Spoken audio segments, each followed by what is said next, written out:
Hello friends, welcome back to my YouTube channel. Somnath Jyotirlinga से महज 5 kilometre की दूरी पर स्थित है वो पवित्र धाम जो सुनाता है कहानी भगवान कृष्ण के अंतिम दिनों की। वो पवित्र स्थान जहाँ सृष्टि के पालनहार ने त्यागा अपना शरीर और जो दुनिया भर में प्रसिद्ध है भालका तीर्थ के नाम से। जहाँ श्री कृष्ण को लगा बाढ़, जहाँ हरि ने ली अपनी अंतिम सांसें, भालका तीर्थ है वो पवित्र स्थान। मंदिर में बनी भगवान श्री कृष्ण की प्रतिमा उनके आखिरी दिनों को बयां करती है और उनके सामने ही स्थापित है उस बहरिए का हाथ जोड़े क्षमा मांगते हुए प्रतिमा जो कृष्ण में बाण चला के पछता रहा था। जी हाँ, इसी जगह पे भगवान कृष्ण को एक बहरिए के तीर ने भेद दिया था। कृष्ण तो अंतर्यामी थे, वे भली भांति जानते थे कि वे भले ही इस संसार को अपने इशारों पे चलाते हैं, लेकिन अब इस दुनिया से उनके चलने का समय आ गया है। तभी तो तीर चलाने वाले उस बहरिए को उन्होंने माफ कर दिया। घायल हालत में भगवान कृष्ण भालका से थोड़ी दूर पे स्थित हिरन नदी के किनारे पहुंचे। हिरन नदी सोमनाथ से महज 1.5 किलोमीटर की दूरी पर है। कहा जाता है कि उसी जगह पे भगवान पंचतंत्र में विलीन हो गए और वहीं से भगवान सीधे बैकुंठ धाम को चले गए। लेकिन हिरन नदी के किनारे आज भी भगवान के चरणों के निशान मौजूद हैं।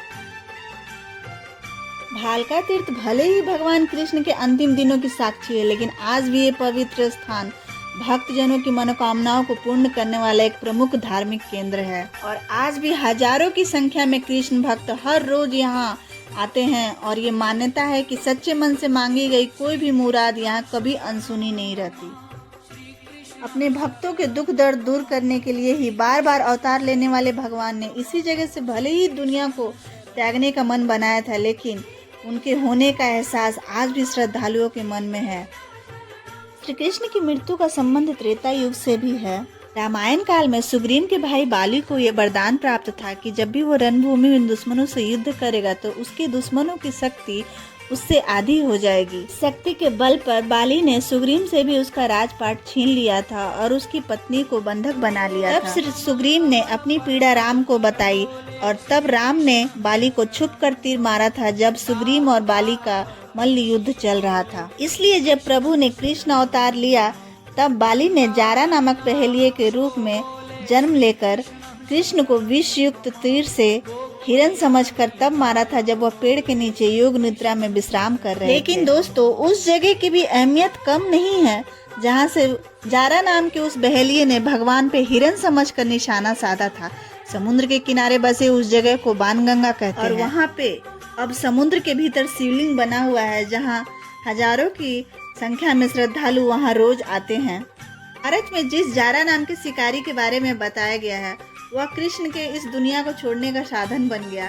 शिकारी जारा ने कृष्ण के आंशिक रूप से दिखाई देने वाले बाएं पैर को हिरन समझ लिया और तीर चला दिया, जिससे कृष्ण गंभीर रूप से घायल हो गए। ऐसा माना जाता है कि श्री कृष्ण जी के तलुए में पद्म चिन्ह था और जिस समय बहेलिये ने उनके तलुए पे तीर चलाया वे पैर पे पैर रख के लेटे हुए थे और तलुए का पद्म चिन्ह दूर से बहेलिये को मृग अर्थात हिरन की आंखों जैसा प्रतीत हुआ और भूलवश बहेलिये ने उन पर तीर चला दिया। पौराणिक मान्यताओं के अनुसार प्रभु ने त्रेता में राम के रूप में अवतार लेकर बाली को छुपकर तीर मारा था।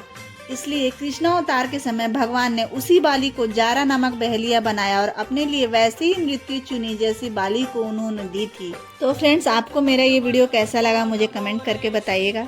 मिलती हूँ अपने नेक्स्ट वीडियो में, तब तक के लिए बाय।